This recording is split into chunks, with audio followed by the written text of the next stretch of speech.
So, Miss Garcia, kindly lead the opening prayer. Miss Garcia. Praise be Jesus Christ. Forever. In the name of the Father, the Son, Holy Spirit. Amen. Our Father who art in heaven, hallowed be thy name. Thy kingdom come, thy will be done on earth as it is in heaven. Give us this day our daily bread, and forgive us our trespasses, as we forgive those who trespass against us. And lead us not to temptation, but deliver us from evil. Amen. In the name of the Father, the Son, and the Holy Spirit. Amen.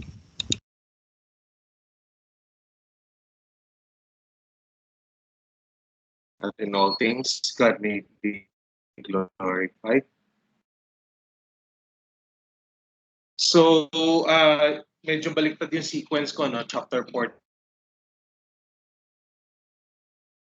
Interchangeable naman siya, no?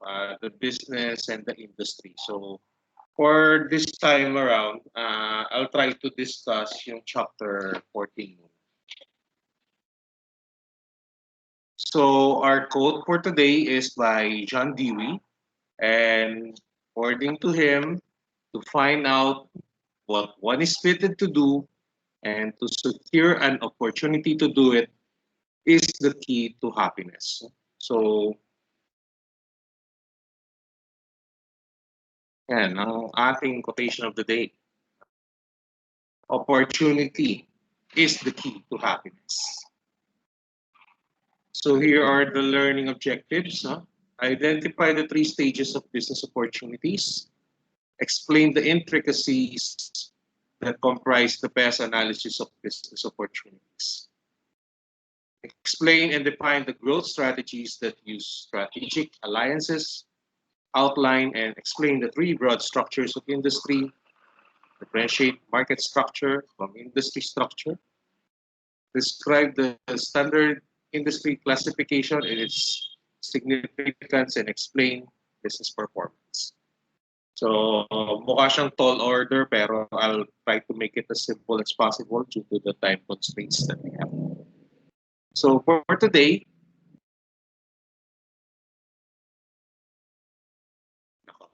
that Kat wants to know, okay, hindi na tuloy. What is the definition of entrepreneurship? Can anyone give me a definition of what is an entrepreneurship? So, teaser yan for the next school year, no? Yeah, sino ba prof ni dyan? Si Sir Christian, I think. Yes, Mr. Menjola. Sir, for me po, entrepreneurship is the activity of finding opportunities between different places and things po in order to produce more of the benefits that it provides. So, tingnan natin, no? Ito, meow-meow, no? Ito yung sagot. It is the process of initiating a business venture, organizing the necessary resources, and assuming the associated risks and rewards. So your answer is correct. Medyo iba lang yung sagot na binigay sa pusa. But yeah, you are going to start the business venture. Then, if you're going to start, you must organize. Hindi pwede magplano ka tapos hindi naka-organize as per organizational management. No? And assuming the associated risks and rewards. So, you're going to enter entrepreneurship. Hindi natin sure, unlike pag nagtatrabaho ka, 8 to 5, log in, kain, trabaho, make up, tulog konti, no? Power nap na tinatawag nila, make up ulit, trabaho, retouch, uwi.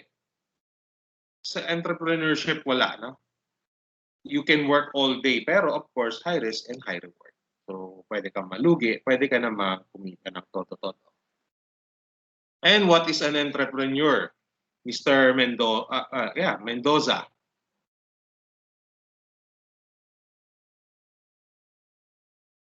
Ano ba yung entrepreneur na yan? Nandiyan ba siya?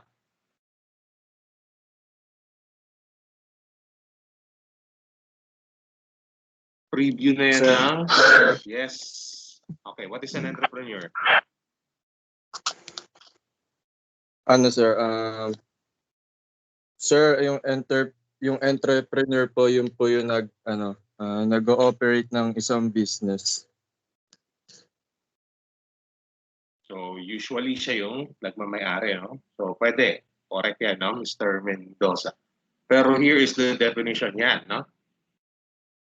Medyo technical, no? Masarap pakinggan. Someone who develops an enterprise around an innovation.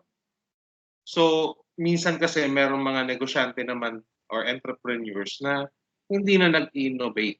Basta kung ano yung nakita niya doon sa kapitbahay niya. Let's say si Mr. Menjola may tindahan, nakita ni Mr. Mendoza, tayo rin siya ng tindahan. But usually, you must make some improvements, adjustments, and innovation as well. So, correct for both of you? Okay. So there are 5 types of small business owners or entrepreneurs, whatever you call it. So you have the idealists, the optimizers, hard workers, jugglers, and sustainers. Hindi lahat ng mga negosyante pare-pareho ng uri. Parang sa estudyante, merong magaling sa math, merong magaling sa science, merong magaling sa PE, no? So the idealist, first of all, is rewarded by chance to make something new and creative. So ano yung tinatawag nating chance?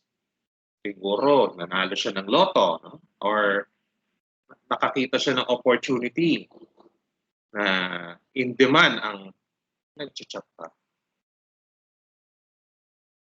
Sorry baka may nag-chat kasi nag-update yung message.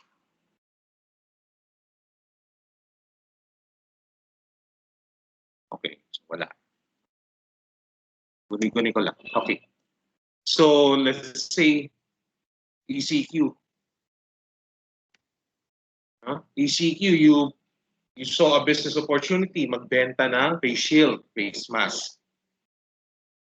You can consider yourself as an idealist. Or matagal mo nang pinapangarap magtayo ng restaurant.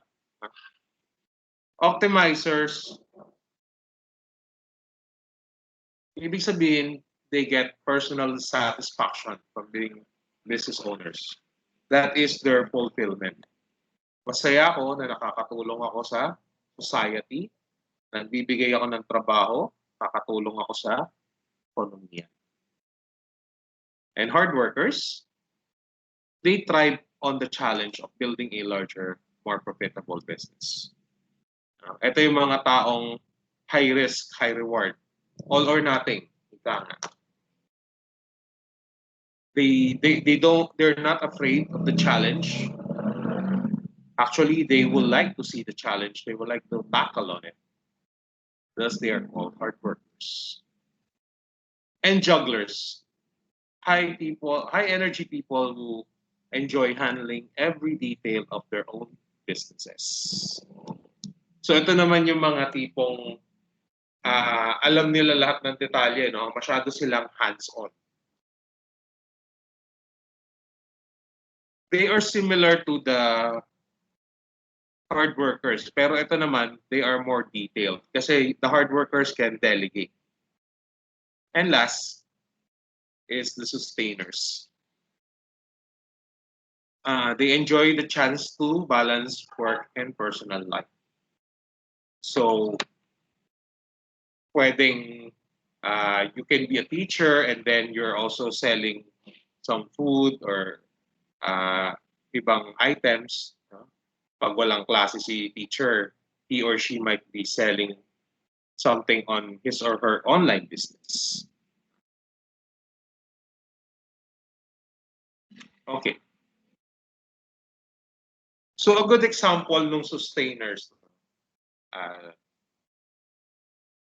Sustainers is si Coco. Do you know, I'm sure you know yung Coco na restaurant na nagtitinda ng milk tea. Meron ba kayong idea kung sino yung may-ari ng Coco? pumipila kayo sa Coco, hindi nyo ba naisip sino may-ari ng Coco?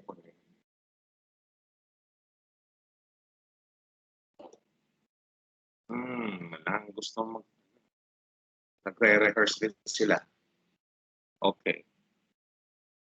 Miss Bukat, I would like to know your insights. Miss Bukat?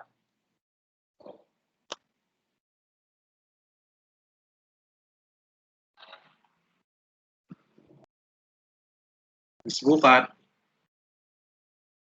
Wala. So, okay. So, walang gusto magbigay ng insights, okay lang. Huwag masyado mag-focus doon sa long test. 13 lang naman yung makakapag-recite today. So, I'll give you your own time. No? Pag meron kayong time, try nyo isipin kung sino yung may-ari ng Coco. Anong klaseng tao yung nagmamay-ari ng Coco. Or when you're drinking their products, when you're consuming their products, hindi nyo ba naisip, sino kaya may-ari nitong Coco? Huh? Bakit ang yaman nito? Huh? So, of course, Coco is not a small business. Pero as an entrepreneur, nasaan kaya si Coco?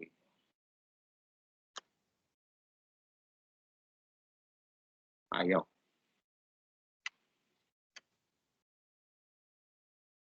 Okay. So we have a special topic, and that is kayo, no? You, the students of Haro, no? Or yung kahapon, the students of Zamboanga and Cotabato. Ano bang pinagkapareho niyo? You're all from the Generation Z. Medyo malabo yata yun.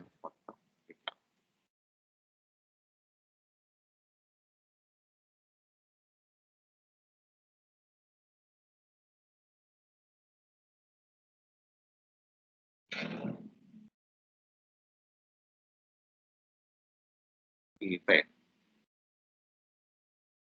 Yan. Okay.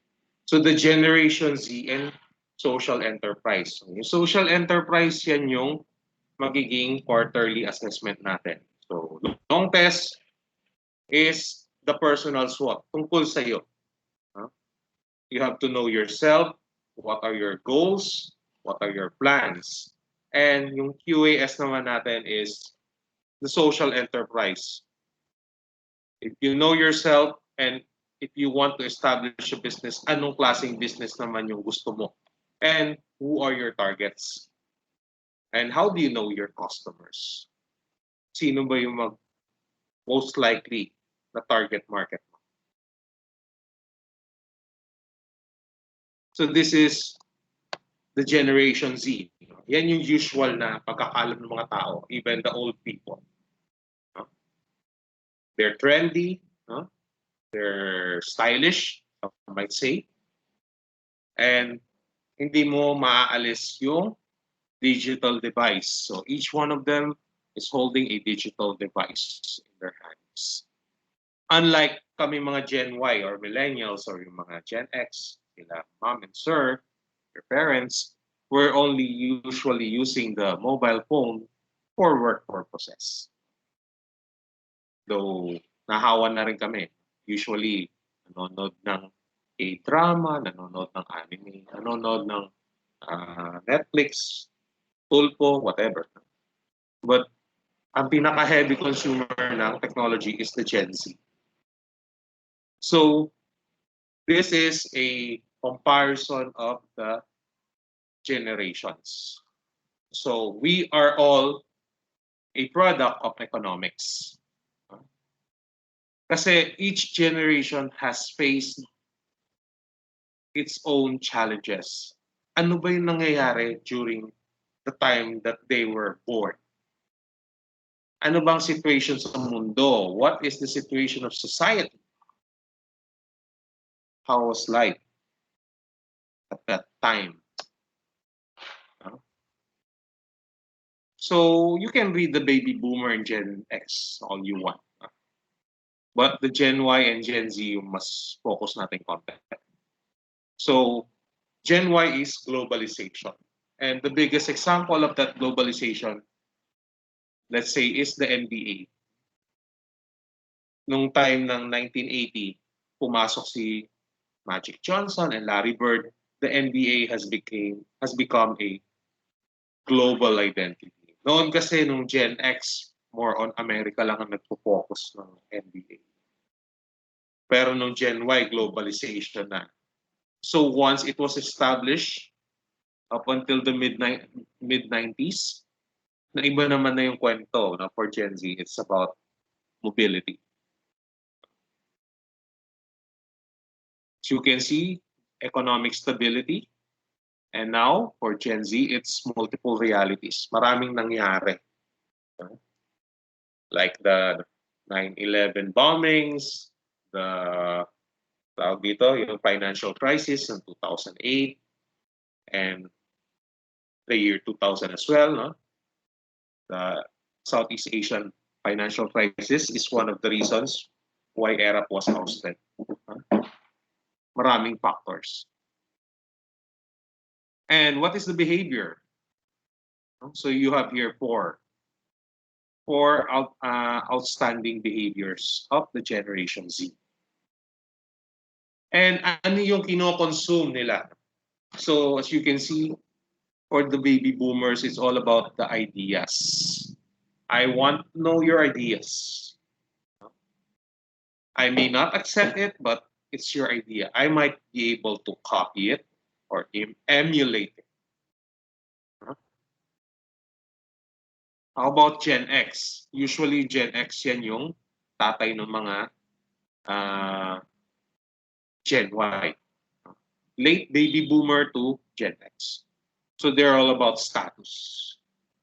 Ay, si ganito, no? He is a CEO of the company. No? Or si ganitong tao ay he is a lawyer, an engineer, doctor. So they're about status. Brands and cars. These were the times na people are very conscious of their cars. No? Chideng ba yung kotse mo? No? Chideng ba yung chikot mo? No? I'm not sure if someone is still using the term chikot. And luxury items. Now, the Gen Y, iba naman sila.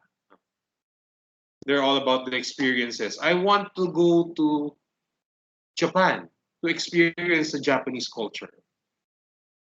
I want to work for this company. I want to experience the organizational environment. Kung mapapansin nyo yung mga tito-tita ninyo na, especially yung mga bachelor pa rin, old bachelor, old maid, they like to travel. Pupunta ng Baler, pupunta ng Japan, punta ng Korea, hinahanap ang kanilang forever. And the flagship. So mahirap nung time namin. Unlike now, you can just watch whatever you want, anytime, anywhere.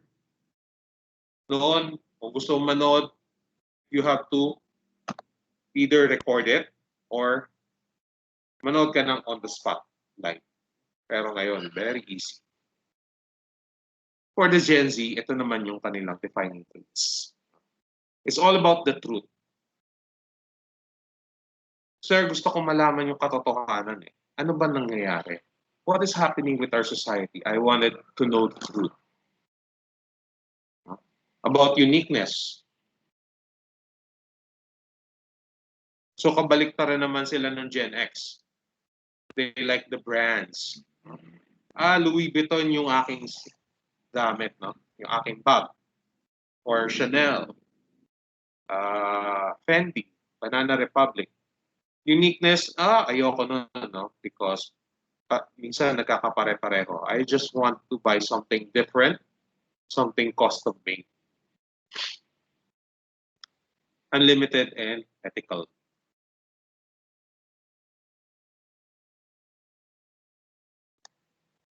So this is probably the motto of Gen Z. Though matagal na tong quotation na to. Pero si Gen Z, kayo as students of Aro and other people around your age, you're the ones that wanted this one. The truth will set you free. The search for truth is at the root of all Gen Z's behavior.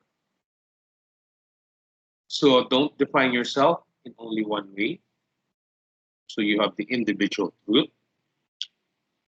communaholic, radically inclusive, connecting through different truths. So you're acknowledging that there are other truths aside from your own. So what's true for you might not be true for others, but you can still connect with that person.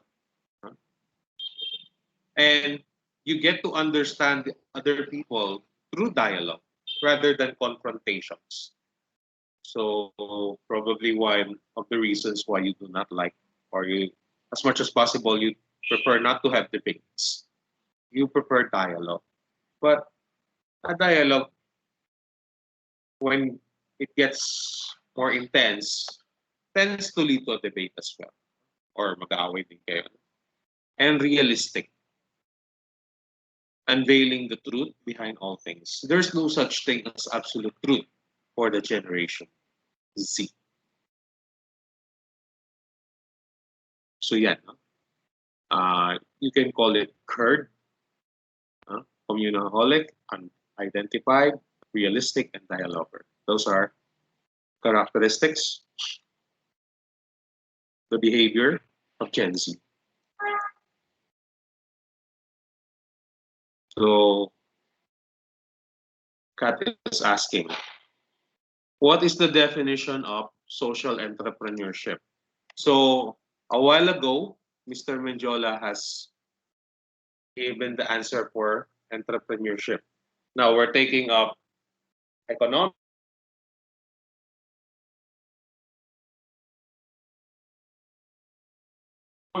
What is the definition of social entrepreneurship? Mr. Anabo, sorry. What is the definition of social entrepreneurship, Mr. Anabo?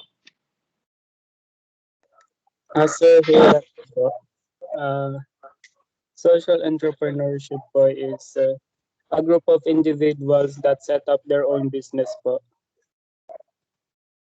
Okay. A group of individuals that set up their own business. Para saan? What is the reasoning? So, medyo incomplete yung answer ni Mr. Anabo, no? Pero tulungan tayo ni Meow Meow. No? So, this is the process by which effective, innovative, and sustainable. So, ito yung mga keywords. Effective, innovative, and sustainable solutions are pioneered. So, you as the social, yun yung pasisimulan mo. You will pioneer to meet the challenges of society, no? And environment. Para sa, ano ba yung society sa Tagalog? No? Sorry. For society, tsaka sa environment. Hindi ko rin alam yung Tagalog na environment. Oh, so, I'm sorry, Filipino is not my best subject. Hindi siya yung nakafocus sa profit, so to speak. Of course, there's still that profit element, but as much as possible, it's more of society. So, malapit-lapit siya sa CSR na discussed previously sa organizational management. And what is a social entrepreneur? So, Ms. Borbet, what is a social entrepreneur or entrepreneur?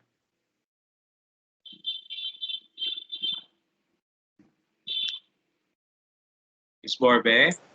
Sila po sir yung nag-perform ng service doon po sa social business na dinevelop. Okay, so C, no? Ano sasabihin ng pusa? Bakit pareho? No? So, ang focus niya, sorry, no, na-copy paste ko yata.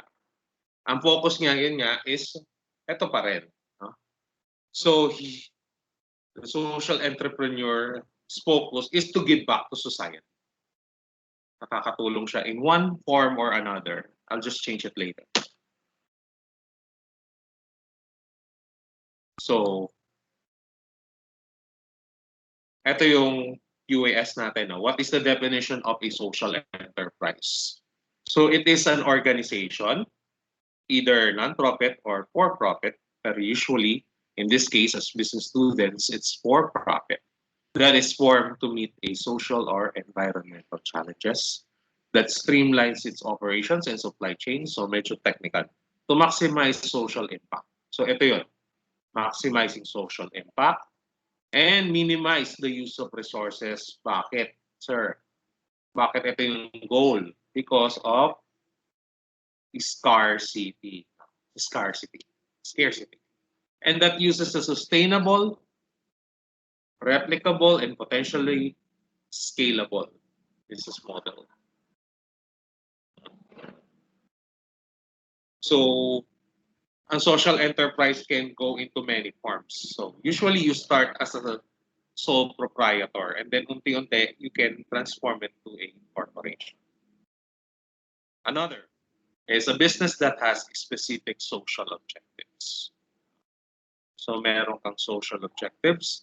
Ito yung pinaka-primary mo, with profit being secondary. Yeah? Unlike a charity, social enterprise pursue endeavors that generate revenues which fund their social causes.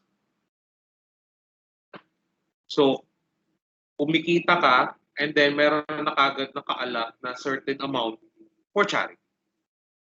Unlike sa charity kasi minsan wala ka namang streams of income eh. Usually you solicit. Pero dito, you don't need to solicit because you're already have the income necessary. Naka-allotted na siya.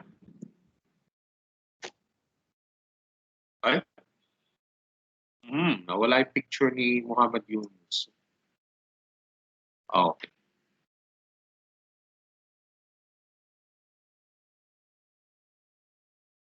Okay. So this one, he is the father of social enterprise. Si Muhammad Yunus. He is a Bangladeshi native. I think now he's living in the United States, or kindly fact check na lang. He won the Ramon Magsaysay Award in 1984 and the Nobel Prize in 2006. So ito yung picture niya holding the Nobel Prize. Medyo maliit lang. Nakita naman. So according to him, siya nagpasimula, so huwag niyo nang kukontrahin. Social enterprise as one that has a corporate setup and has social objectives. Again, social objectives of maximizing the economic benefits of the bumalik. Okay, sorry. Maximizing the economic benefits of the poor rather than maximizing profits. So nakakatulong sila usually sa may hirap. To uplift, alleviate people from poverty. Kasi yung poverty, hindi mo naman siya matatanggal. You cannot really eradicate it. But at least you can lessen the impact of it. So 5 ways Gen Z is influencing social entrepreneurship. Doble pa.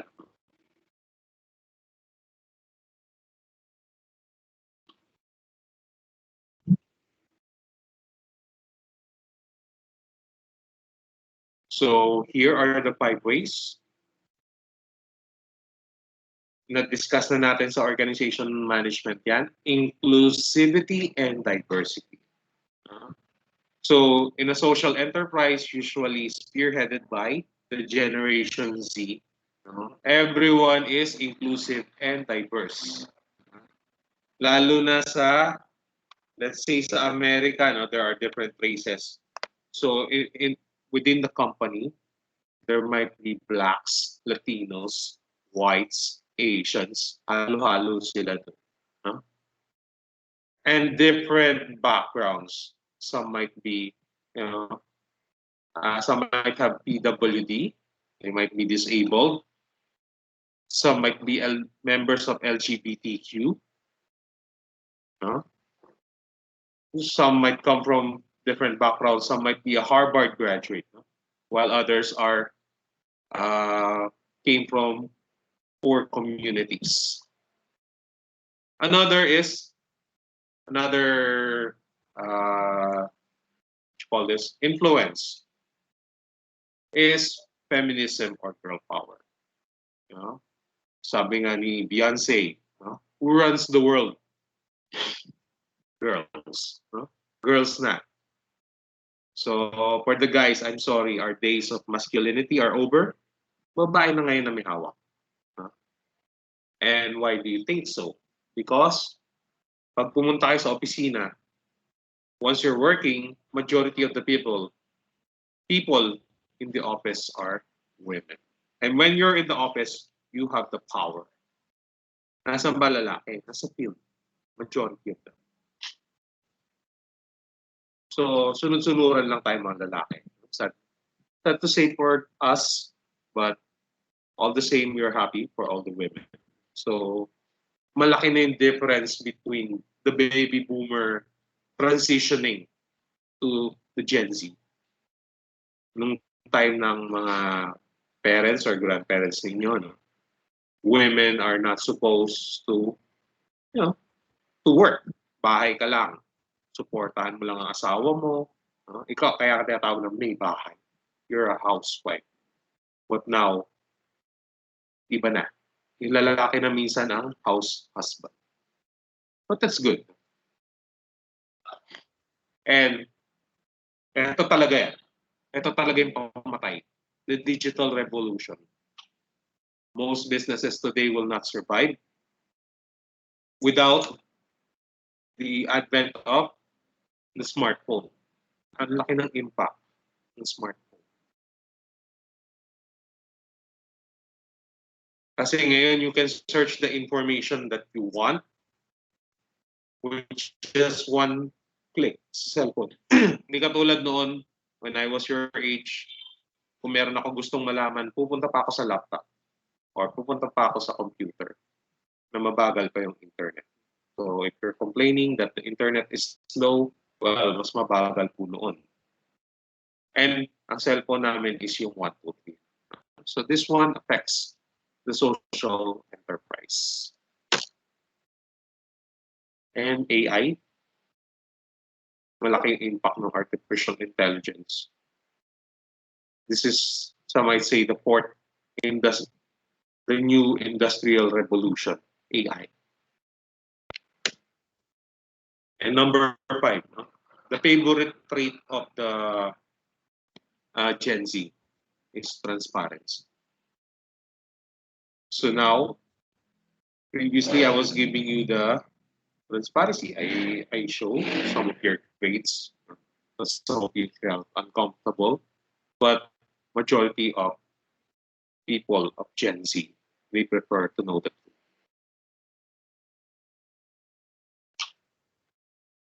Examples, no? So yung mga, yan yung sa QAS natin. Examples of a social enterprise. Maraming sample, sir, ng social enterprises. So many social enterprises successfully, yun nga, ulit-ulit lang. So here are examples. Sir, salamin lang to. Ano bang naiba dyan, di ba? Matagal na merong mga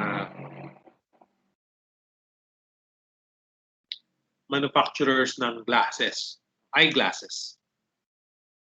So Warby Parker donates a pair of glasses to someone in need for every pair sold. So let's say ako, bumili ako ng Warby Parker, automatic meron kagad isa na ibibigay sa less fortunate people. nakapila yun. So that's about it. No? Ganun lang kasimple yung business model ni Warby Parker. So, hindi ka manghihinayang na bumili ng 2,000 pesos kunwari na eyeglasses. Kasi you know that you will help. You will be a pair of glasses.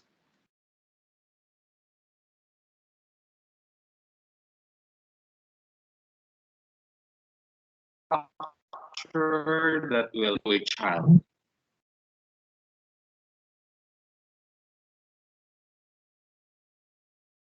Oh. Okay, bumalik na.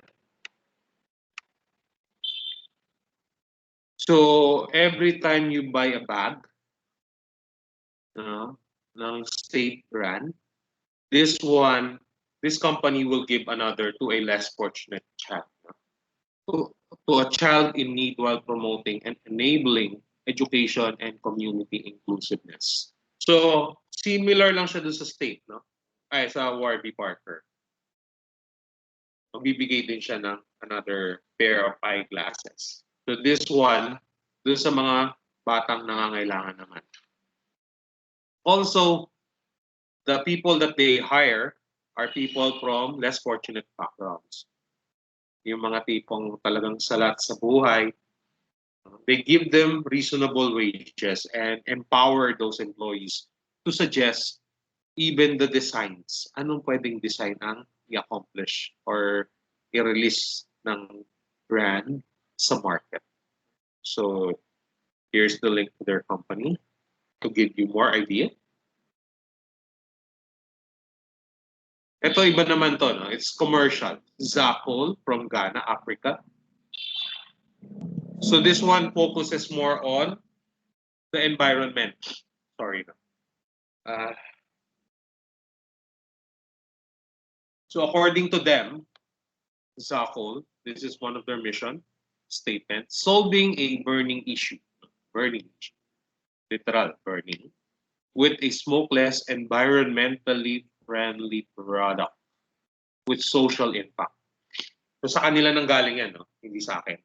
By using discarded coconut pods into charcoal or yung bao. No? Ayan. No? So mukha siyang bato. No? So pods, di ba kasi yung itsura ng coconut nila konti compare sa Pilipinas na malaki. So sa kanila it's a little smaller. So this company addresses both health and environmental issues. Hindi naman yung social. No? So tumutulong naman siya sa environment. And it's slightly cheaper compared to the usual products. And this is their link. Remember yung last quarter natin, yung walang only rice na quiz. So this one I think is more of a cooperative. No?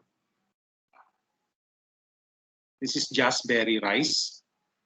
So mas mahal siya konti. No? But this company works with farmers in northeastern Thailand to produce healthy food products using organic. So it can be on the higher side of the spectrum. It's organic. It's healthy. They help with farmers. Therefore, it is a bit more expensive. But you help the farmers. Kasi reasonable naman yung price na binibigay nila sa farmers. They supply the seeds. Kaya nga medyo parang, di ba? Ang weird ng kulay, sir. Bakit violet? Parang ube. It's like you're eating ube rice. No? But it is organic. So yun naman yung proposition nila. And this one is Muntigunung from Bali, Indonesia naman. So it can also not just be a product but also a service or a combination of both. So ang story naman ni Muntigunung, you may research naman, I'm providing the link, is that they are helping or teaching the impoverished villagers of northeastern part of Bali. So dati sila yung mga tipong namamalimos sa mga tourist hotspots. The problem, kung mamamalimos ka, yes, you will earn much more, but in the long run, it's not sustainable. Kagaya ngayon, nagkaroon ng global pandemic, paano ka naman ngayon walang turista sa Bali? So at least, they're taught to earn their livelihood by using sustainable farming methods. Tinuruan sila magsaka or farm, agriculture, to grow rosella tea, cashew nut, palm sugar, and moringa. They also provide trekking. Sa mga gustong umakyat ng bundok sa Bali, they also serve as tour guides. Usually yung mga lalaki. Yung mga babae naman ang gumagawa ng handicrafts. And for the Philippines, I have 3 samples.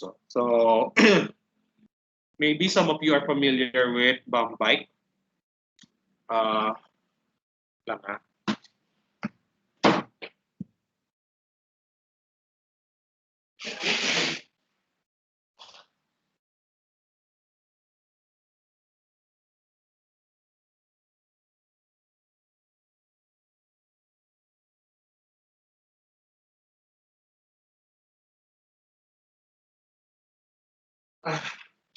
Kanina ka. Dami. So drink your vitamin C, Haron. Sorry. So Bambike aims to make the greenest bikes on the planet. So yung bike nila gawa sa bamboo. But hindi pa nila kaya i-fully integrate yung lahat ng parts into bamboo. So it's a bit more challenging. So for now, yung body muna yung bamboo. Bayani Brew is another example. So I will not expound much on it. Nasa PowerPoint slides naman siya. So you can support these items.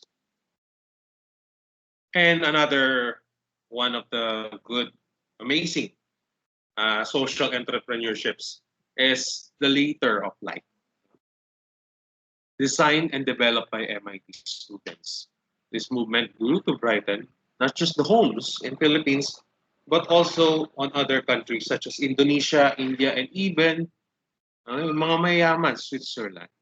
So this is one of their projects, the largest rosary in the world.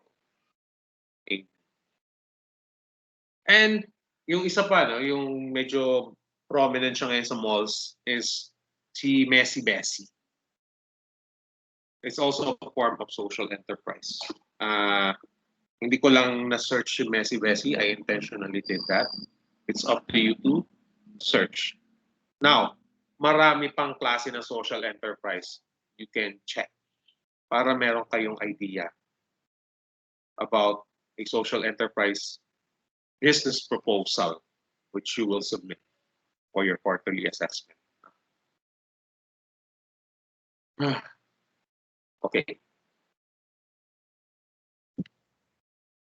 Can anyone tell me what are business opportunities? 32 lang tayo.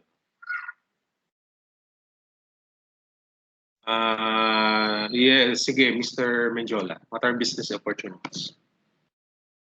Sir, para sa akin po, business opportunities are different factors that an entrepreneur can observe from from their environment in order to generate profits po depending on their purpose, whether they are in the social field or if they are only using it to maximize profits po. Okay. So, complete explanation. Pero paano mo i-explain, let's say, kay Mang Juan de la Cruz, no? Sa ordinaryong mamamayan. Pwede mo sabihin na these are the times when you can establish a business. No? Kailan ka pwede magtayo ng ganitong negosyo? No? As business students, I would like to ask, right now we're having a pandemic. Is it the good time? Is it the best time to to establish a social enterprise or just an ordinary business? Yes, sino yung nag-raise ng hand? No? May nauna. So, Mr. Manuel, do you think it's the best time? Sir, sir, para sa akin po. Sir? Medyo choppy. Sige, sige. Sir, para sa akin po. Kasi po kasi lalong-lalo na po ngayon sa pandemic na 'to, yung mga tao po kasi nangangailangan din po ng meron po tayong mga limited resources and parang nasa isip ko po parang kapag bibili po kayo ng mga resources na yun, parang mas maganda po. Tapos papatungan niyo na lang po ng mas higher price, ganun. Okay. So, dapat pala ito yung debate natin, no, if ever. Next year na lang. No? So, how about another, no? Yung kabila naman, is it a bad time? Can someone disagree with Mr. Manuel? Paano ba lower yung height? Ali. No? Yes, Miss Buka. Narinig na po.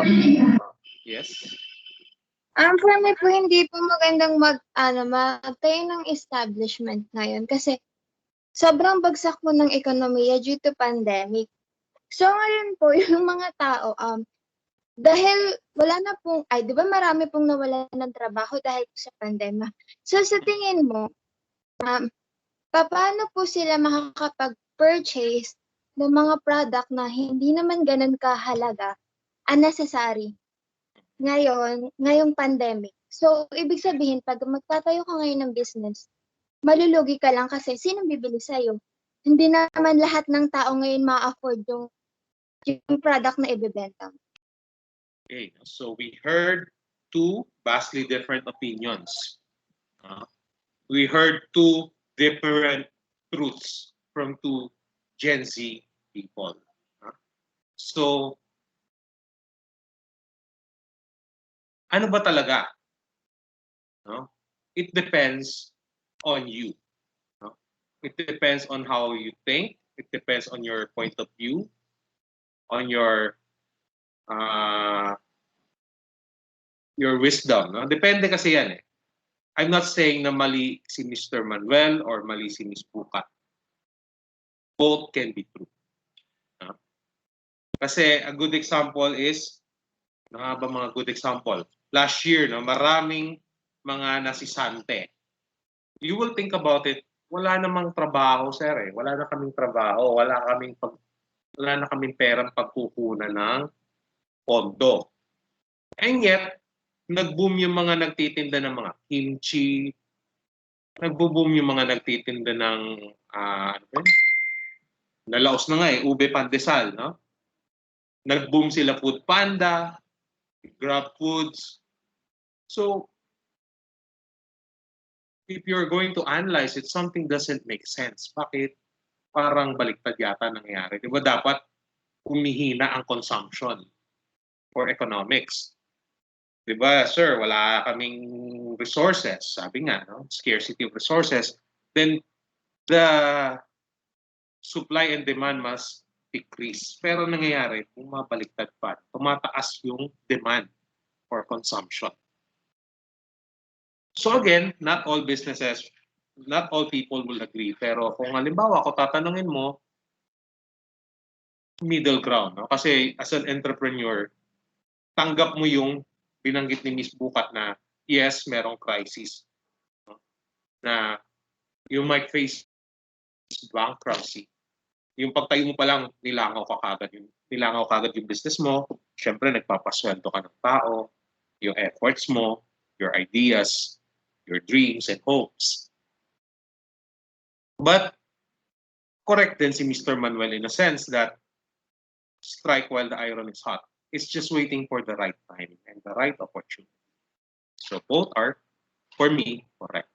Ang siguro kung magde-debate lang in the next year, no, is paanong mananalo yung arguments mo.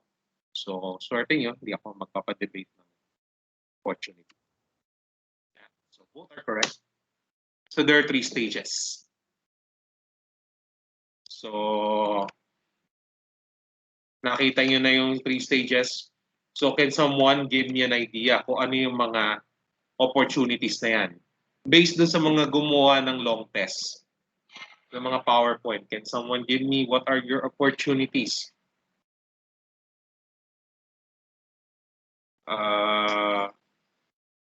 Wala. Anybody? I actually like both of your opinions. Huh? So, sige. One is external.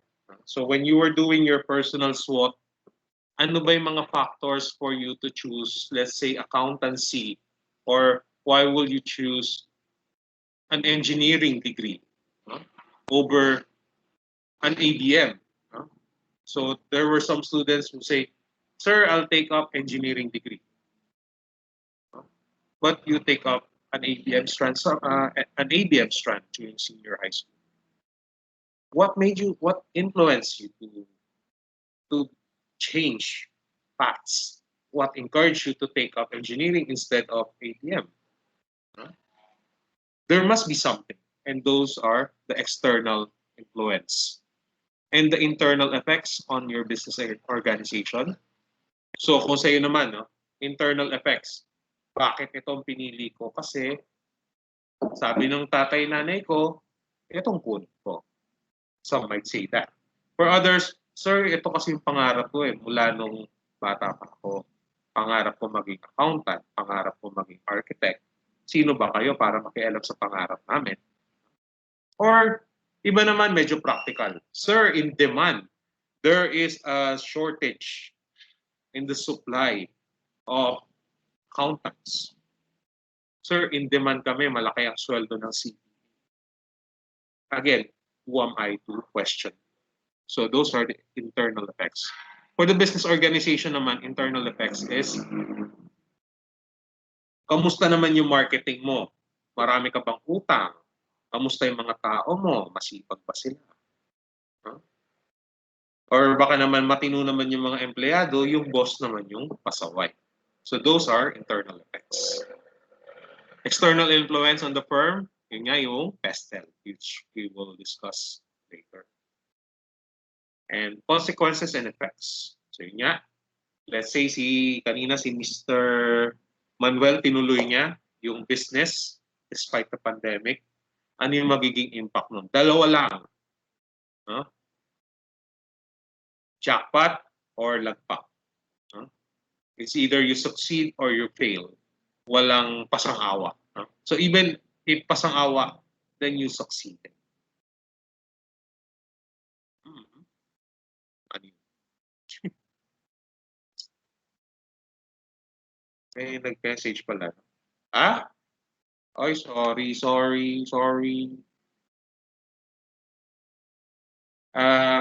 Okay.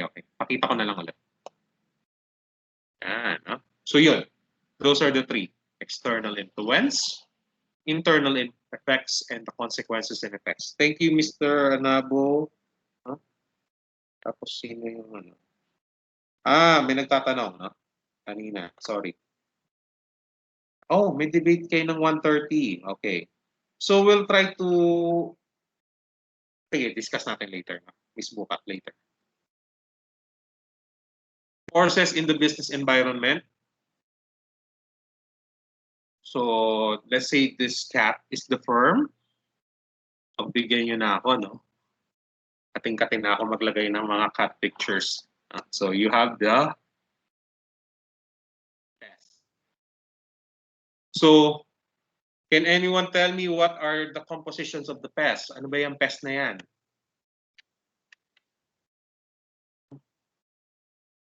Bakit merong pest?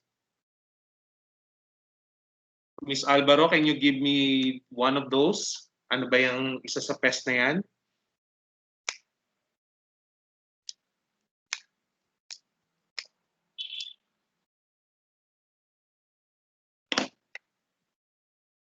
Alvaro?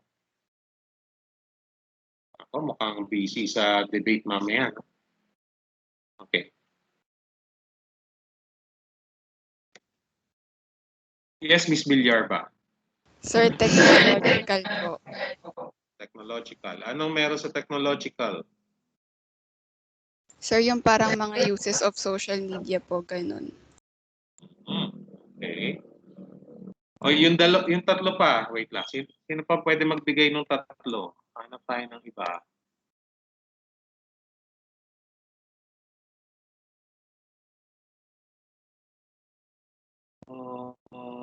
How about Mr. Rehensya? Ano yung tatlo pa, no? Pakibigyan ako ng isa, please. Rehensya?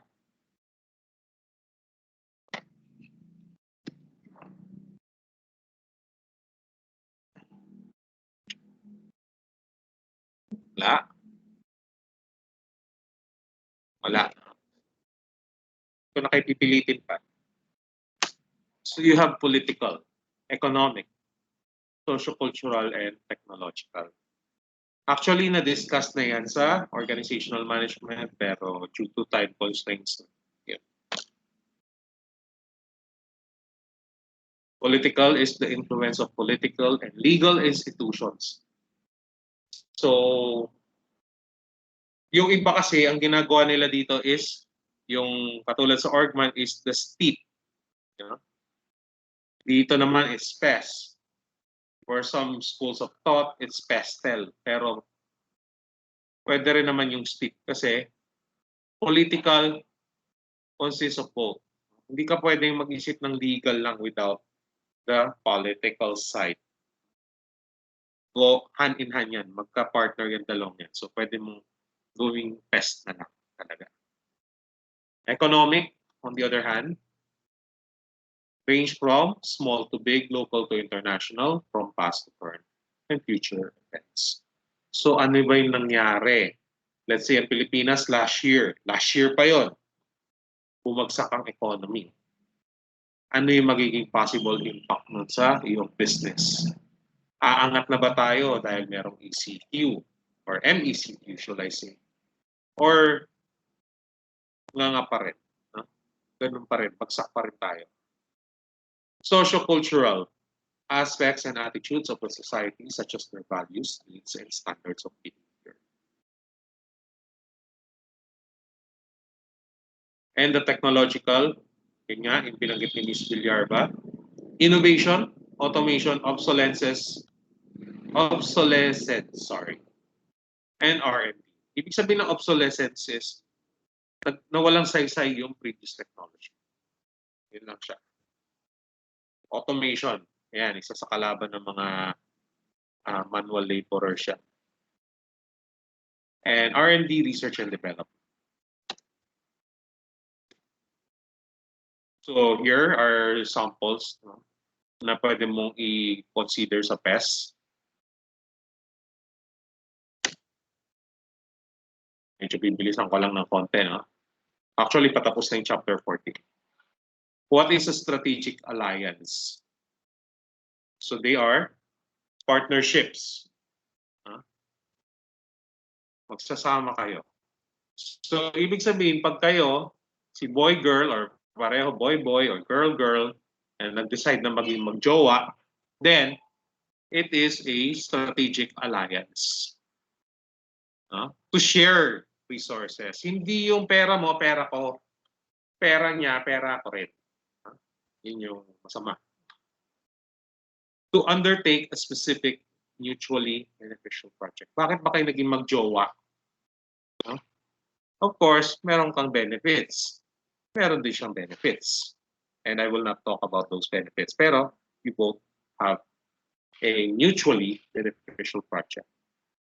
No? So ang goal naman usually is to find that forever. No? The love of your life. Sa business naman, of course, yung mutually beneficial na yan is all about the money. Kita.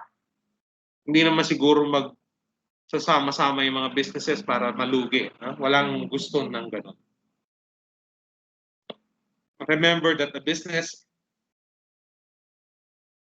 primary goal is DPWH or Department of Profit na walang hanggan and not DSWD, which is Department of Supply na walang demand. Amen. Huh?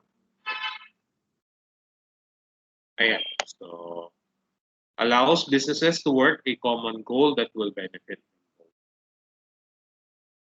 So, katulad nyo, bakit ba kayo magjojowa? So, syempre, masaya ka, masaya siya. Hindi naman siguro kayo nag-decide na maging magjowa para kayo magdusa. No? Or magparaki tulpo in the long run. Of course, both of you want a common goal. And same thing for businesses. Gusto ni company A kumita, gusto ni company B kumita, then that's good. Again, yan, relationship may be short or long term. Parang sa magjowa, pwedeng MU lang. No? At worst, pwedeng one night stand, pwedeng forever. No? And the agreement may be formal or informal. So pwede kayo magjowa, pwede mag-live-in partner lang, or pwede kayo kasal. For a business, it's more of verbal or in writing, which is a contract. Yun. So, napagsama ko yung personal saka business. Huh? So, growth using strategic alliances, there are 6. So, nasa book yan. Joint venture, consortium, franchise, licensing, subcontracting, and networking.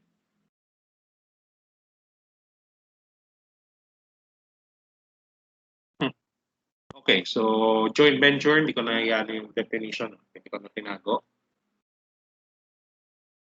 So usually it's 2 or more businesses pooling their resources and expertise to achieve a particular goal.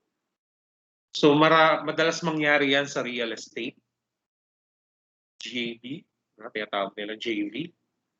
Mahal ang lupa, let's say sa Binondo, pero wala ka namang pera para magpatayo. If you will maximize your land in Binondo, then you must have at least a capital of 4 billion. Ganun kamahal ngayon ang construction. Ganun kamahal ang isang building. So, pwedeng pumasok yung developer who can propose a JV.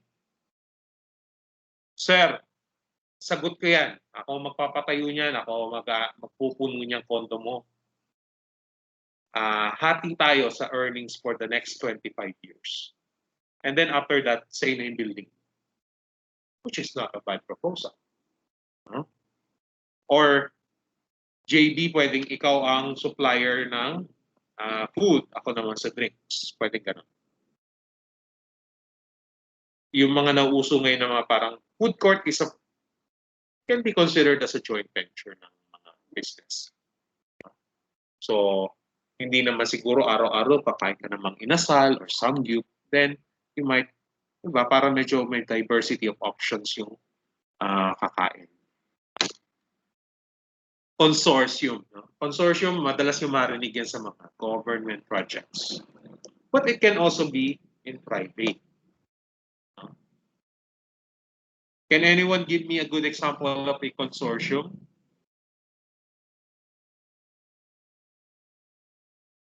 Ano ba sa tingin nyo ang example ng consortium? Miss Limbo? Tapos na tayo, no? Konti na lang. Mabagal tayo ngayon. Miss Limbo? Wala. Gumagawa ng debate. No? So, a good example of that is yung MRT projects. Yung final station for MRT1 dyan sa Metrinoma, which will connect LRT1, the MRT, and yung MRT7. So yung common station, it's a consortium. Tulong-tulong sila doon. Kanya-kanya silang ambag. Favorite word ngayon ng mga bashers. Ano ba naiambag? So dito, meron sila naiambag. Franchise.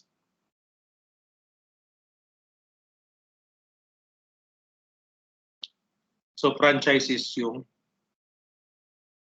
arrangement by which the owner of a product or service allows others to purchase the right to distribute the product or service with the help from the owner.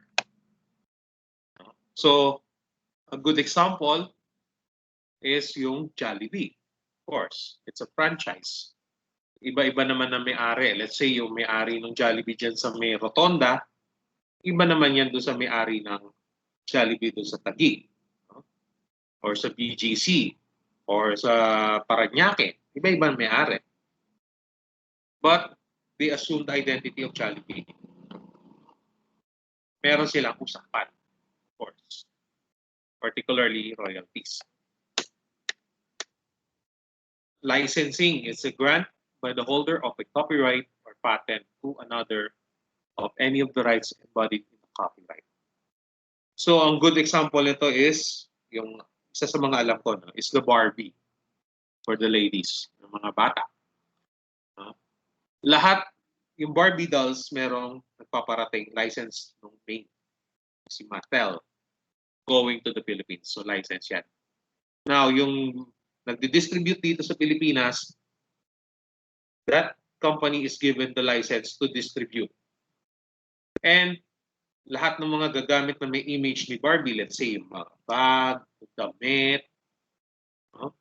Merong prior licensing. So let's say si Miniso, kunwari, Miniso decided to produce items na merong imprenta ni Barbie, then they must pay the licensing.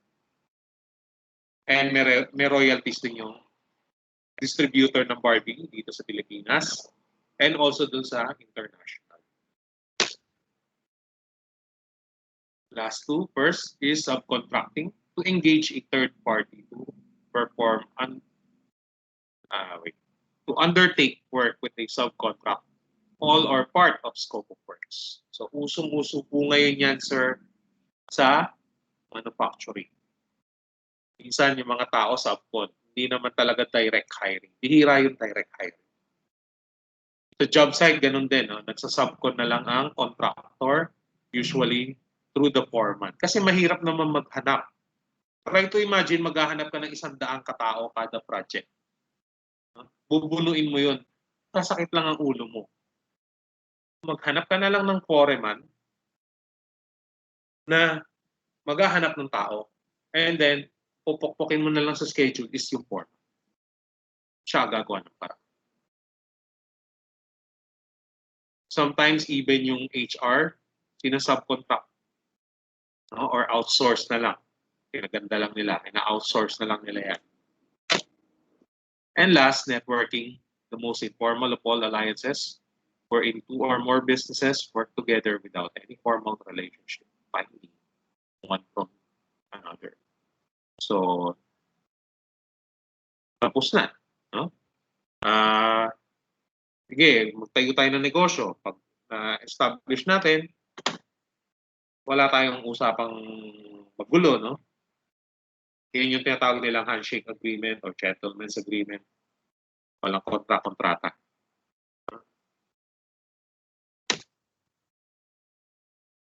So, quarterly assessment, social enterprise business proposal. So you may use the following ideas. So, medyo may time constraints tayo. No? Try ko i-upload tomorrow na lang in video or you can watch it anytime. Pero nag-upload na ako ng sample business proposal. So bakit ko tinawag na business proposal? Kasi hindi mo siya pwedeng tawagin business plan. Business plan, you will encounter this on your entrepreneurship subject. So dito, ito lang yung focus natin. Sorry. So hanggang SWOT lang tayo technically. SWOT, competitor analysis, product description, company background. Actually, mission statement, hindi na masyado importante yan. And the executive summary. So similar siya dun sa long test natin. May executive summary, no? Merong yung company background, bakit mo in-establish yung social enterprise na yan? Ano yung goals mo? So, magkatandem yung dalawa. Tapos, ano yung mga products mo? What are their descriptions? Or service. Product or service description. Tapos, sino yung mga possible competitors mo? And, of course, the never-ending SWOT analysis. Sir, group or individual ba yan? Pwede. Pwedeng group, pwedeng, ang yabang nito, no? Individual. No? Nakalingon pa sa taas. No? So, it can either be group or individual. So, it's up to you. Evaluate your opportunity cost. Okay. So, pakita ko lang yung ano, hindi na natin mahabol yung chapter 14. Okay, ganun. Okay. Yun.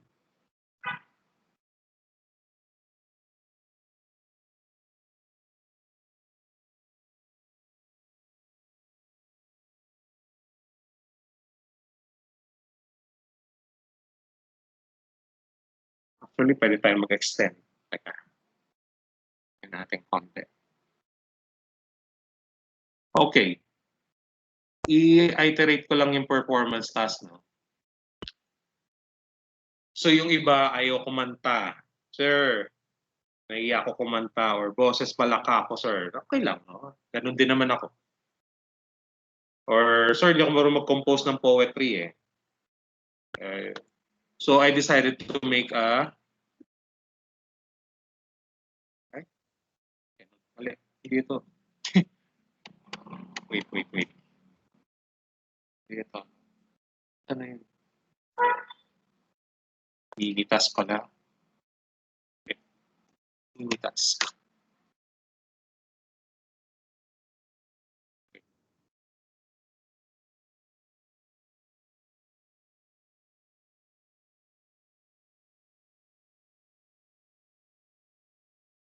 Wala yung...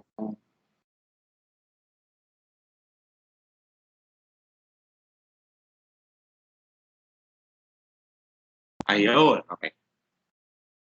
So this one is my proposal. No? Alternative group activity.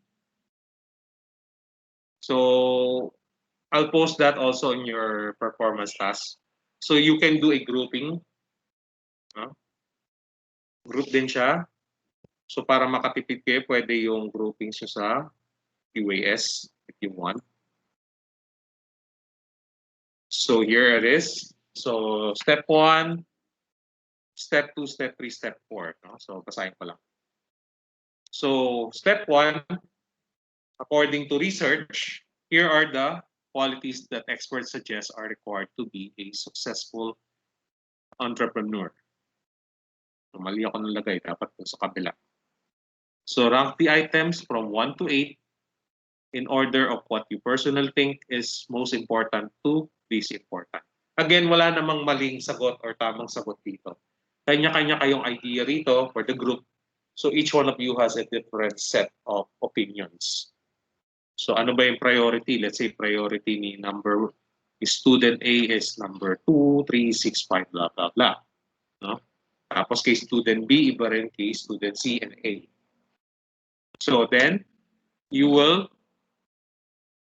each student of the group will share individual ranking and reasoning with members of the group. Step 3, discuss rankings as a group and arrive at a single ranking for the group as a whole. And number 4, discuss the following questions. Na magkakasundo-sundo kayong tatlo or 4.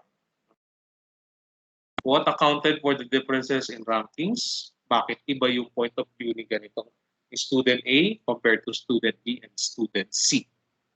What will motivate you to start a business and what quality on the above list? Kung ikaw mismo mag-establish ng business, ano yung pinaka-strongest mo rito? Strongest quality.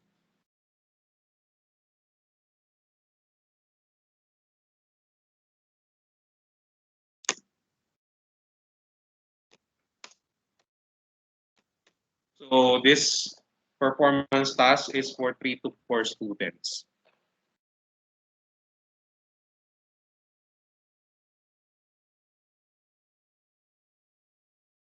And then mini task, madali lang siya. No? Pakigawa na lang tomorrow siguro. Habang may mga nagre-recite. 9 questions lang. Walang tama, walang mali dyan. No? So, just upload your answers on the assignment tab. Pakilagay na lang din sa Microsoft Word file. So, it's just your honest answer. Try to answer it as honestly as possible because Generation Z is all about the truth. Ayun, yan lang naman. Next meeting ko na i-discuss yung chapter 13 kasi hindi nakakayanin ng oras. Pero sa kabila, kinaya. Okay. So, any questions, Haro? Before may 30 minutes pa tayo. Pakita ko lang yung groupings niyo. Habang, yes, Mr. Menjola, sige, go ahead lang. Sir, regarding po sa QA po, paano po kung nagkaparehas po yung, kunwari, let's say, yung isang group or isang individual sa idea po para sa social enterprise? Ano pong mangyayari pag ganun po? Okay. May nag-advance, ha? Nag-advance ka ng tanong. Wait lang. Okay, so that's a great question. No?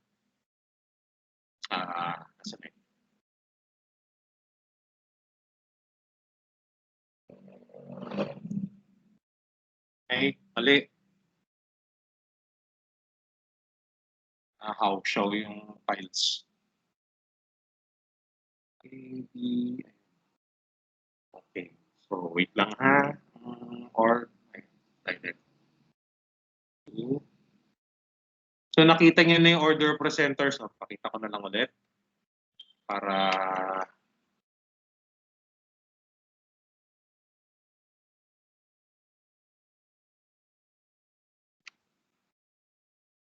okay.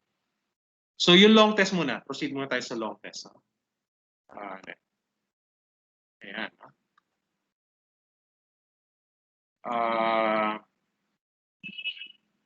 Siguro mag-ready lang yung 10 to 12 students.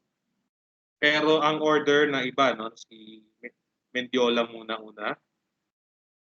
Mendiola, Rivera, Kayla.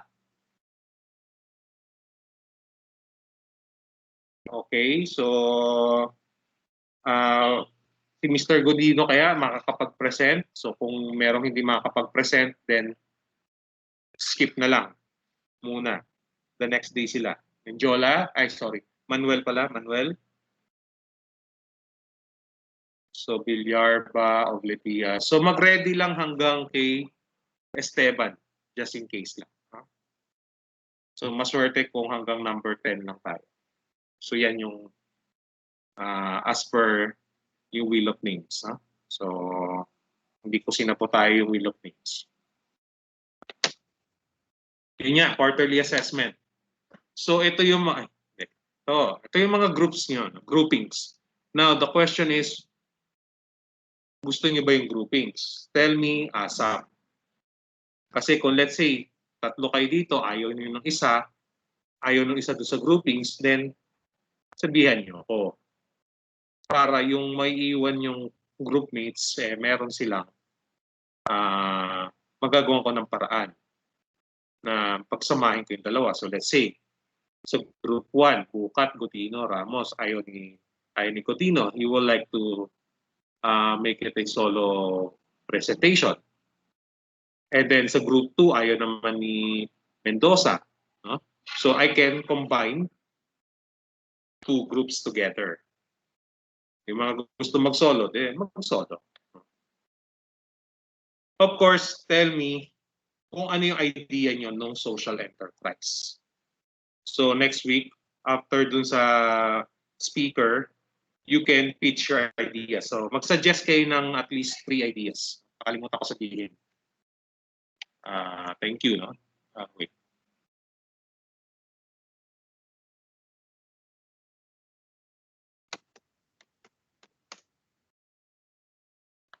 Think of 3 possible social enterprise. Kasi yun nga sabi ni Mr. Menjola, sir, baka mamaya magkapareho kami. So, at least, kung meron kayong tatlo, hindi man matanggap yung una, kasi by priority. Let's say, si Group 1, gusto namin tsinelas. Si Group 2, nagtsinelas. Nauna ng konti si Group 1. So, kailangan mag-isip ulit ni Group 2. So, there will be 13 groups theoretically. So, unless those who want to become an individual, pakisabihan na ako immediately para makapag-adjust.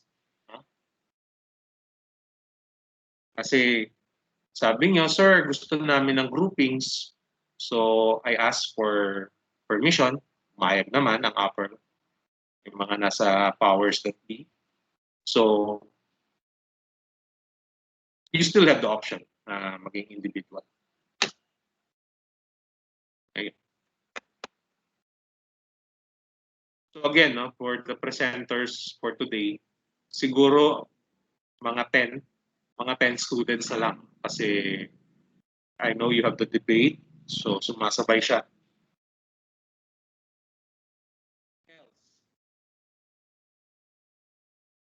Sir, ako po may additional question. Sige na.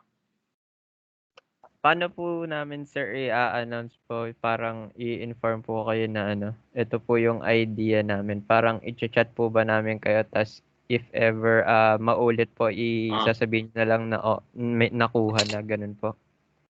Okay. First, bago natin magawa yan, no, pag-isipan niyo muna kung you want the group or you want to be an individual. And then, after yung next meeting natin, no, since we will not have any more lessons, but rather a form of consultation. So, only yung tanong, whatever you want to ask me, then you can ask. Sir, gusto ko ng ganitong idea of a social enterprise. Ano pwedeng gawin? You can ask me naman. I can help. No? Pero sasabihin mo ako pa mag-i-input ng SWOT, ibang kwento na yun. But, yun. So, you must make your decision first and then, ano ulit yun? Sorry yung sa ideas or yung sa businesses itself, we can do a wheel of names na lang. Or kung sino yung una makapag-raise hand. Sino mabilis yung kamay. Let's say yung group ni Bilyarba, she will say, sir, gusto ko ng tsinelas. Then, kailangan muna nating malaman kung anong klaseng tsinelas. And then yung next group, tsinelas yung gusto ko, ibang klase namang tsinelas. Yes, Miss Rivera Nicole. Sir, tanong ko lang po kung pwede pong by friends na lang po yung groupings para po mas mapadali po yung paggawa.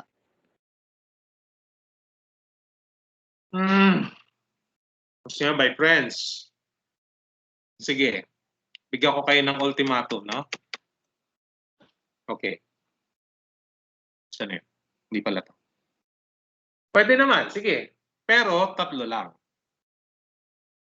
Okay. So, yung isang beshi nyo may iwan, no? Sorry na lang. Okay? So, bigyan nyo ako ng list before the end of the night. I'll consider it. Huh? Pero kung meron pa rin gusto wait lang. Kung gusto nyo pa rin na mag-individual, walang basagan ng trip. I will not push you. No? So, let's say merong sobra na 4 na may 4 na tumiwalag, then I'll make an effort to build a group. Pagsasamahin ko na lang kayo. Question from Miss Bukat. Asan eh? Nawala. Sorry. So according to her, sir, pwede bang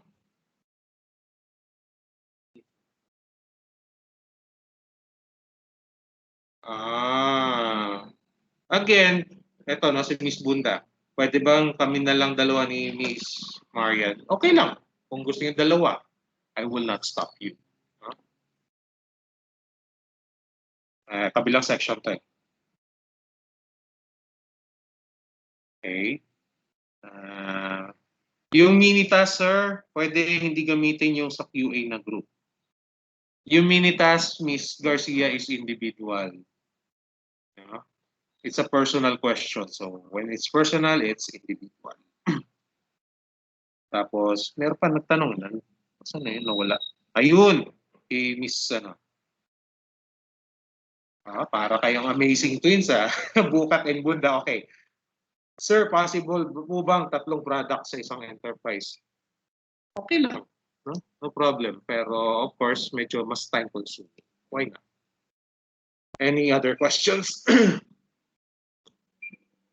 So, paki-finalize na lang later tonight kung ano yung gusto yung groupings. Kasi yung groupings nyo, galing din dito sa yung supposed to be individual. Limbo, sir, pwede po kaming group. Mag-usap-usap na lang kayo. No? So, pwede naman.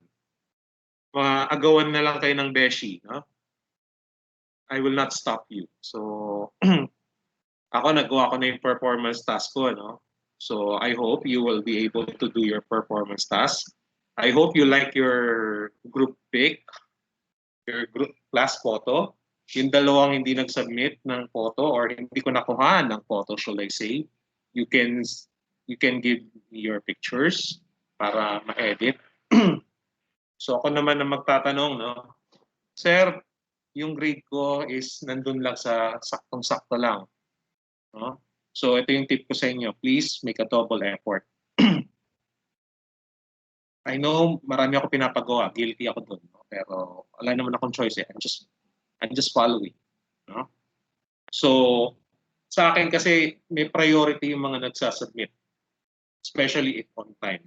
If you're not submitting on time, okay lang naman sa akin. I still make considerations. Yes. Yes. Pero pag merong ano ba English ng butaw? May sobra na isa, no? Let's say yung isang last group 4 na lang, I can make them 4. Pagsamahin ko na lang. So thank you for the question, Ms. Cuevas. So yun nga, no? So for those who got the grade of 75, no? You are, kumbaga, nasa ICU kayo, no? Konting effort, please. I don't want to fail students. No? Kasi sayang ang pera nyo. Sayang ang internet. Di ba? Bagsak. Papagod ako. Papagod kayo. Ako na lang po mangongolekta. Okay, meron na tayong konduktoran. Okay, Miss Cuevas, it's up to you. You call the shots.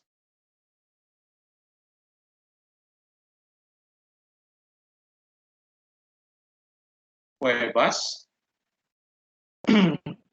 Anything else? We have still 14 minutes. Huh?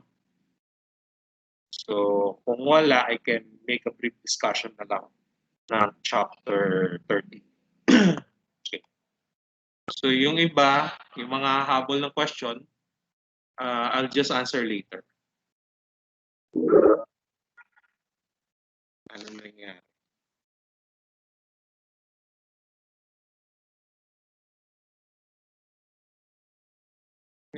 Reply daw siya, sir. Yes, pwede. Kung gusto niyo amazing twins, walang problema. No problem. Or double trouble. Wala na, matanda na. Tito jokes na ako. Sorry. So, yung mga ano dyan, try to watch yung Amazing Twins. It's a teleserye. Chinese yata yun. Pinalabas dati. So, 13 minutes. Actually, dapat 20 minutes. Eh. So, dito ko lang binasa yung order ng presenters. Individual pa siya. Okay. Binura ko na pala, sorry. Okay. Okay. Okay. So, yan yung mini task. Recap lang.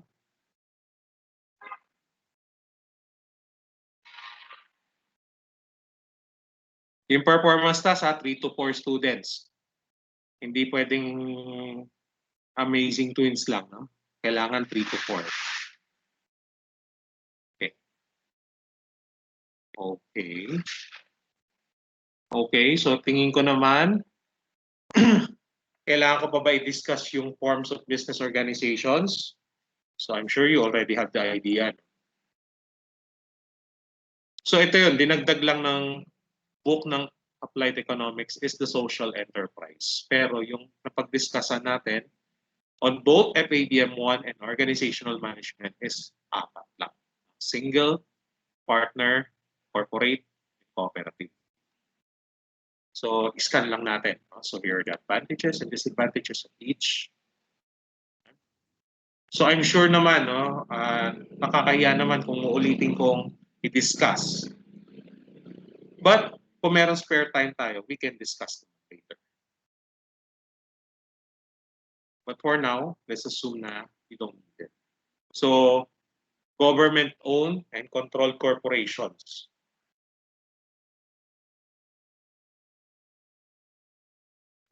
An example is PAGCOR, no?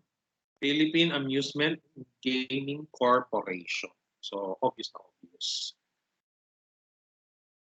No? And another is yung Land Bank of the Philippines. Tapos ito naman yung mga na-discuss natin sa FABM 2, yung mga magbabarkada, no? SSS, GSIS, PhilHealth, pag-ibig, no? Yan, pag-ibig. So these companies get their equity infusions from the General Appropriations Law and remit their earnings to the Philippine government annually. So, sir, masakit sa ulo ni equity infusions sa General Appropriations. Equity infusions occurs when business owners inject additional capital into the business. So, pwede kang magpasok ng additional na puhunan sa business. So, it's more of a finance term. And the General Appropriations Act is the annual expenditure program of the national government. So, yan yun. Mga gastusin ng gobyerno and all of its instrumentalities. Corporate ownership and board of directors. No? So, yan. So, you have the majority and super majority sa corporate. So, you own 51% of shares, pag majority and super 2/3. For the BOD, usually 5 to 15 members. 5 being the minimum and 15 the maximum. So, ito yung dahilan kung bakit kailangan meron kayong financial statements every quarter. Because they must meet regularly to discuss the financial statements, the board of directors.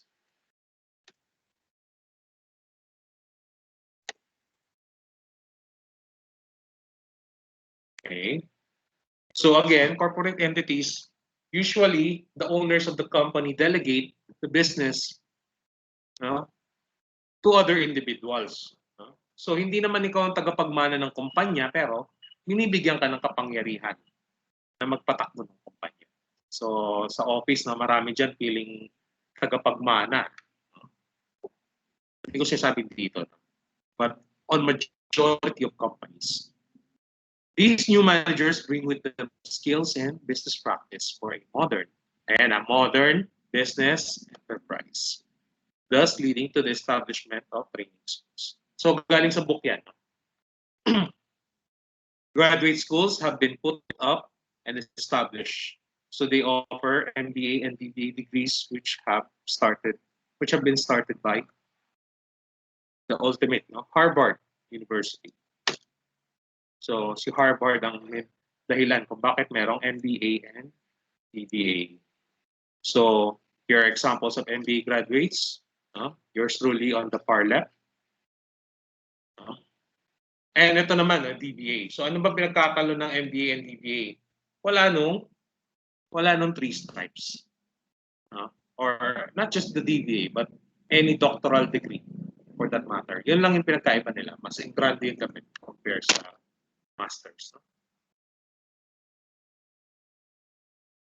And then, so nagkaroon din ng dilemma. So new concerns such as devolving and even control.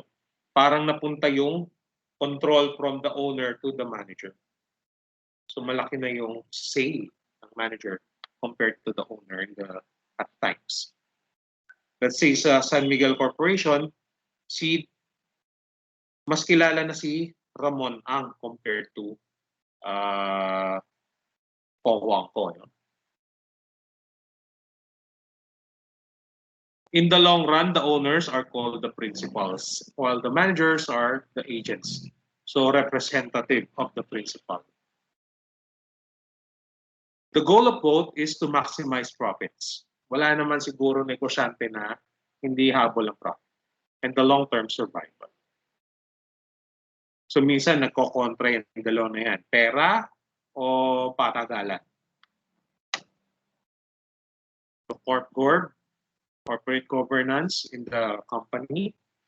So that's why we have ABM 1. They need the financial statements, the business plan. Ano bang plano ng business mo? Saan niya balak pumunta? Risk management. So we already said that having a business poses a certain amount of risk. So therefore, you have risk management. Internal controls, the organizational management. Planning, organizing, leading, and controlling. And business advisory, whether by consultants or CPAs. The corporation is also like a sort of government. Merong laws inside the company, which is sinusunod din ng board of directors.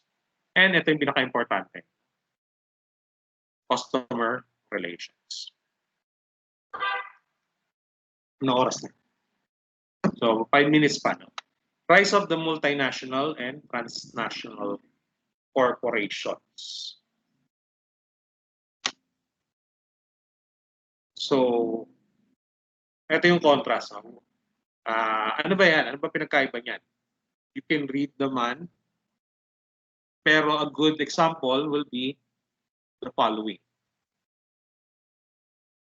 Can someone tell me why Nestle is considered a multinational corporation?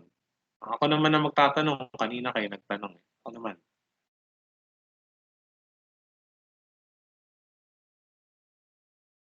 Yes, Miss Alvaro? Hello. Yes. Kasi nag-ooperate sila sa mga iba pang countries at the same time. Correct. Huh? And of course, yung transnational, alam naman na natin yan. So let's say Nestle, sabi nga ni Miss Alvaro, merong Nestle Philippines, merong Nestle Thailand, so may branch, Nestle USA, and so on and so forth. Si Microsoft, it serves all over the world. Lahat naman tayo gumagamit ng Windows. Transfer pricing, may sakit sa ulo to. The main concern and conflict between multinational and transnational. Hindi na natin siya masyadong di-discuss. No? Iano lang natin. So what is transfer pricing?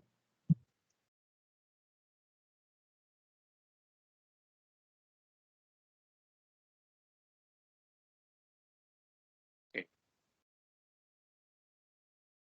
So what is transfer pricing? No? It is the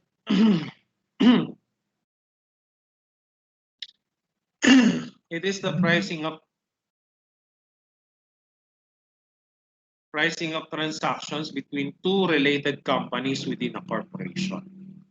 So let's say yung presyo ng suppliers mo, no? Or presyo ni na subscribe Uniqlo Japan versus Uniqlo Philippines. Pwedeng ganon. Abuses in transfer pricing happen when these companies manipulate prices to reduce the taxes that they issue. So this is a quotation according to Department of Finance Assistant Secretary Tony Lambino. The government is aware of the required investments and needed to enhance our understanding of complex transfer pricing agreements, and ultimately identify and collect from users. So minsan inaabuso talaga yan. Minsan abuso rin kasi sila. So ganun talaga. So ito yung process flow. So we will not delve on it any further pag meron na lang time. So here are the objectives of domestic and international transfer pricing. And the main purposes. Okay, so masyadong mahaba na to. You can read that na lang when you have the time. Okay. Okay, nakalimutan ko ilipat, no? One of the ways para sa social enterprise to gain capital is through crowdfunding. One of which is Kickstarter. You pitch your ideas and then there will be potential investors to your social enterprise business. Ganun ang mangyayari sa'yo.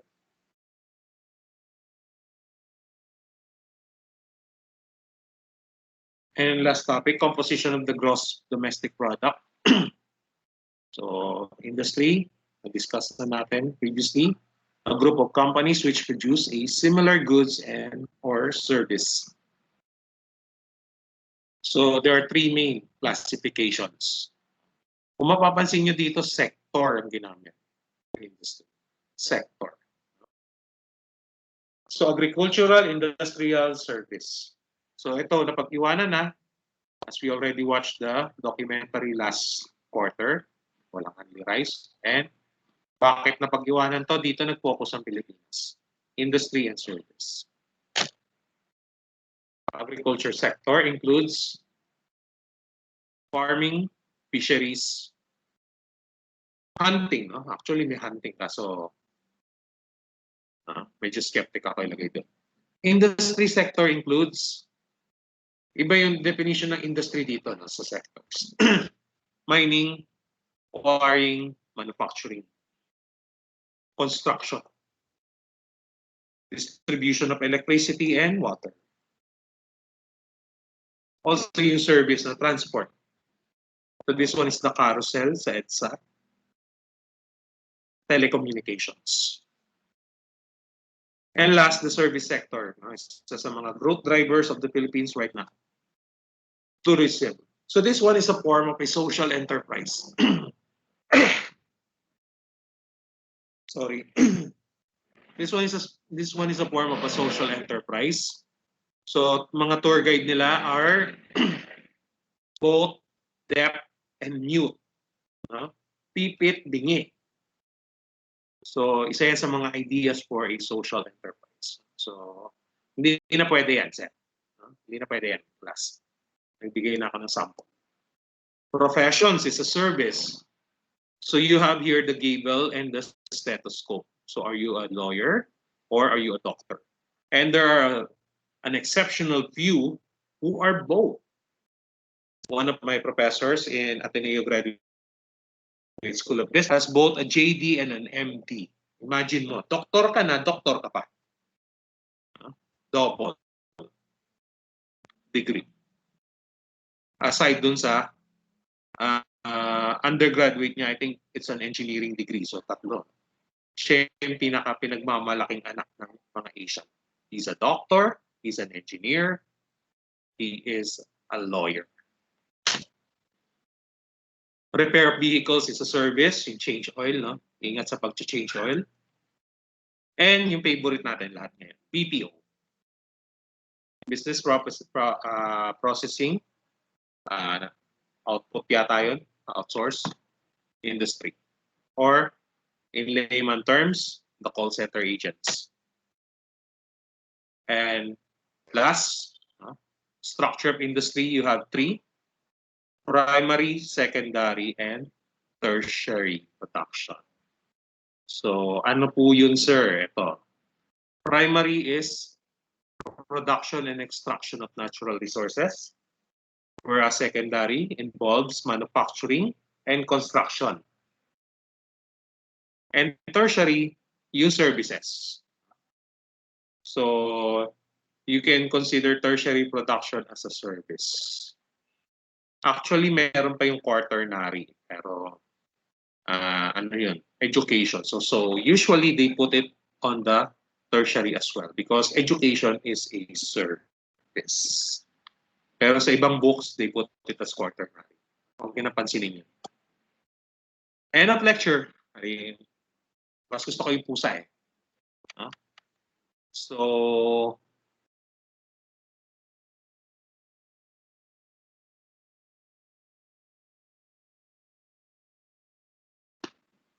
yun lang. So, at 11 o'clock, we will have our exam for dun sa mga 10.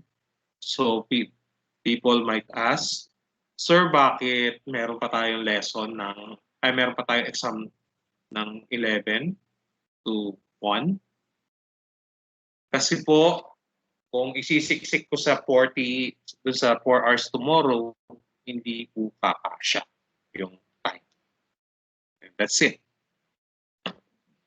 So mamaya na lang tayo mag-closing prayers. So nawala na yung 8. Nag-ready na sa bibig. So any question? No? Pahinga muna tayo. Mag-ready na yung 10.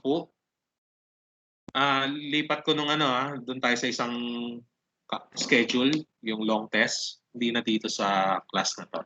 So once again, Haro, thank you very much. So wala na tayong lessons. No?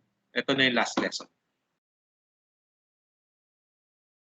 Have a good day. Balik tayo 11 na, yung mga, lalo na yung 10. Yung iba naman, while they're preparing for the long, tawag dito, yung long test nila sa debate, they can listen na lang para magkaroon din sila ng idea about the presentation.